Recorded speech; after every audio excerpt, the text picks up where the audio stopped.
guys, thanks for coming by. If you're new here, please hit that subscribe button.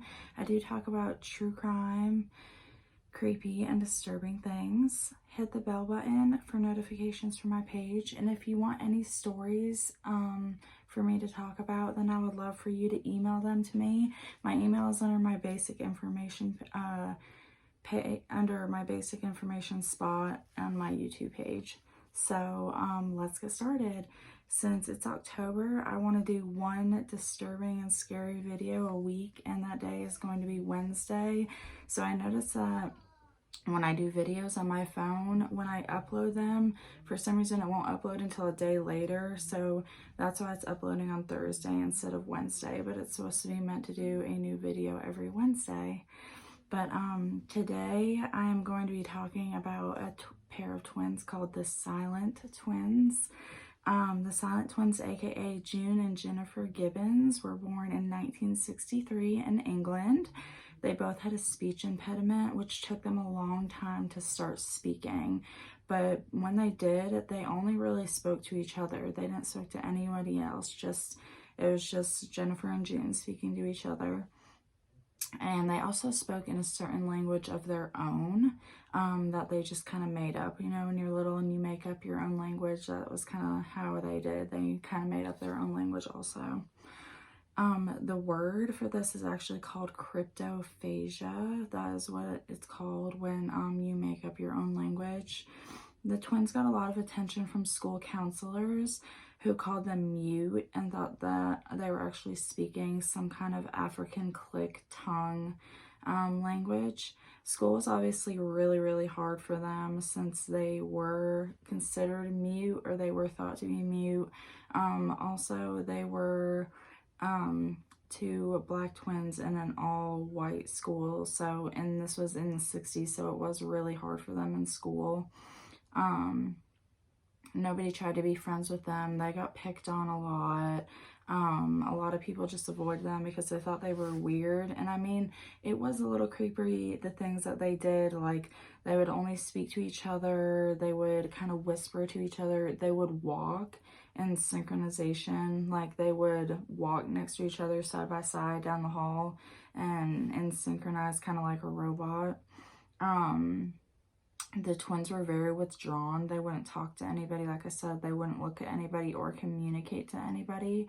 And like I said, they did synchronize with each other. They were just obsessed with the fact that they were twins. They were obsessed with it. And at 14 years old, the school could not get the girls to speak or do anything with the girls at all. So they were sent to a special school called Eastgate.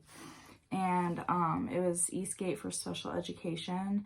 And while they were at that school, they studied extensively and actually found out that their secret language wasn't a secret language. It was just them talking so fast or so slow that nobody could understand what they were saying. So it wasn't a secret language at all, which is kind of creepy. But yeah. So nobody could just understand what they were saying, so they just thought that it was a secret language.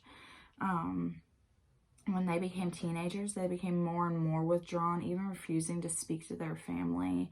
They both wrote poems and books, but they did have their own little spot in their rooms and just stayed there. And as they get older, they actually decided that they didn't want to be twins. Like, that's, even if that's a thing. But they just didn't want to be together anymore, or even be like thought about as a twin to another person. They just wanted to be their own person, wanted to be their own self. And as they got older, that got more and more, you know, they wanted to be their own individuals now. So the school decided to separate them, which did not end up well at all. The school wanted to send one to one school and one to another school so that they would be separated completely. But they wanted to let the girls decide who was going to what school. And that actually resulted in the girls fighting about it too. They started yelling and screaming at each other, which nobody had ever seen before because they were always so quiet and nobody had ever seen them talk. So when they were screaming, people were like, oh my gosh, they can talk, you know? It was kind of crazy. So to try and create some separation, the school put the girls in 2 different rooms for them. And that also ended badly because June was just such a mess. She wouldn't do anything by herself. She wouldn't change her clothes. She wouldn't go to the bathroom. She wouldn't take showers. She wouldn't do normal, just like everyday things by herself. And it is said that this was happening because she missed her sister so bad, is because why she did these things, because she was so used to being with her whole life that when they separated them, she didn't really know what to do, and she was just a mess. She wouldn't even talk to anyone. Eventually they left the school and went back home together to their parents, but when they got home, they just locked themselves in their room. But the more time they spent together, the more they started to hate each other again. It was like they couldn't live with each other and they couldn't live without each other. They started to write in their journals how much they hated each other and how much they wanted to hurt each other, and that being a twin seemed more and more like a prison to them. And after 2 years after this, the girls were 18 years old, and they decided that it was time to go out and see, you know, the world for themselves, by themselves, not as a twin. So, but then this is when they met 2 boys. They both liked them a lot, but the problem was that they did get in a little bit of trouble. Both of these boys were felons, but they were showing the girls attention, which is something that they were not used to. So they really liked this, that they were getting all this attention from these boys. And they were actually, you know, getting into drugs, sex, everything in between, and things started kind of to spiral out of control at this point. All the years of withdrawal and silence came out this summer because they were now social. So they weren't, you know, withdrawn, they weren't ignoring people, they were becoming social. And now that their rivalry became physical, June started to choke Julia with a radio wire, and Julia tried to throw June in a river. So they both tried to kill each other. But when they found out their boyfriends were going back to America, this is when things started really falling apart. So if you remember, they're from England and their boyfriends came over here from America. So this is when things started just going really bad. The twins actually got in trouble themselves and got a couple of felonies. One was for arson. They lit like a church building on fire. And they just really started acting out. They started stealing cars. But like I said, the one big thing was they tried to burn down the building. But this one event escalated to more and more fires, and eventually the girls got caught. The girls were easily convicted because they wrote about these events and about the boys and everything that happened in their journals. So the cops went through their journals and they got to read all these things, and they were just confessing to all of this.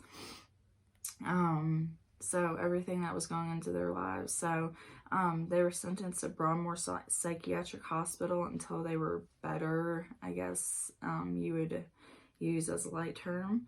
So at 19 years old, they were the youngest patients ever admitted there. The girls finally came to the conclusion that they couldn't live without each other, and they couldn't live apart either. If they were put in the same room together, they would fight with each other physically and verbally, but if you took them away from each other, they literally shut down, like physically. They wouldn't take care of themselves, they wouldn't talk to anyone, they wouldn't eat, they wouldn't do anything without each other.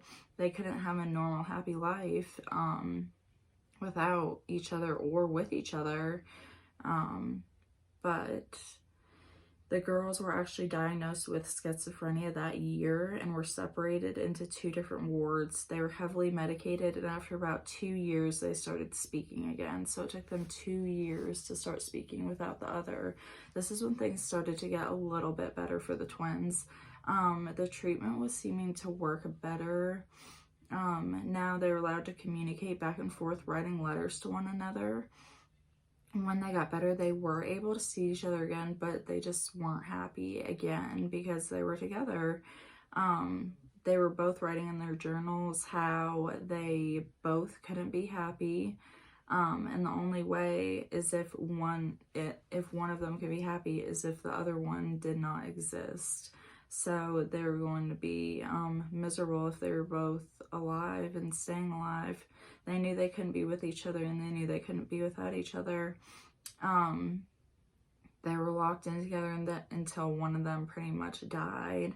And that's what happened to one of the twins in March of 1993. So while in the institution, Jennifer told the correction officer that she knew that things weren't going to get better until something happened to June. And she said that she knew that they weren't going to get better until one of them was going to die soon.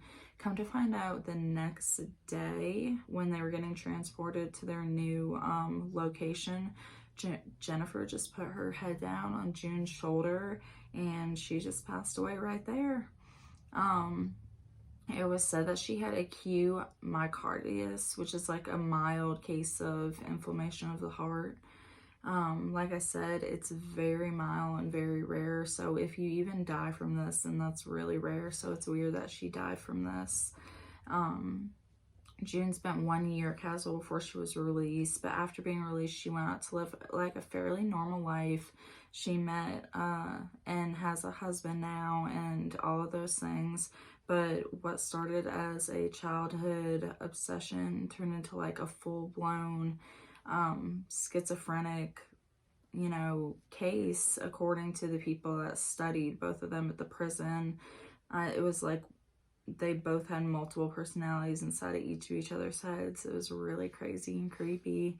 But they couldn't be away from each other, and they couldn't be with each other either. They were crazy, and that's what happened is one of them passed away, and then the other one, from what we hear now, is having a really good and nice, happy life, and she has a husband, and she's just really happy. But the twins were said to be like possessed and all this, but really they just suffered from mental depression. So, but that is my kind of creepy and disturbing story for the week of October. Thank you guys for coming and listening. And just like I said, hit that subscribe button. I talk about true crime, disturbing, and creepy things. So if you like any of those things that I just talked about, then definitely subscribe and hit the bell button.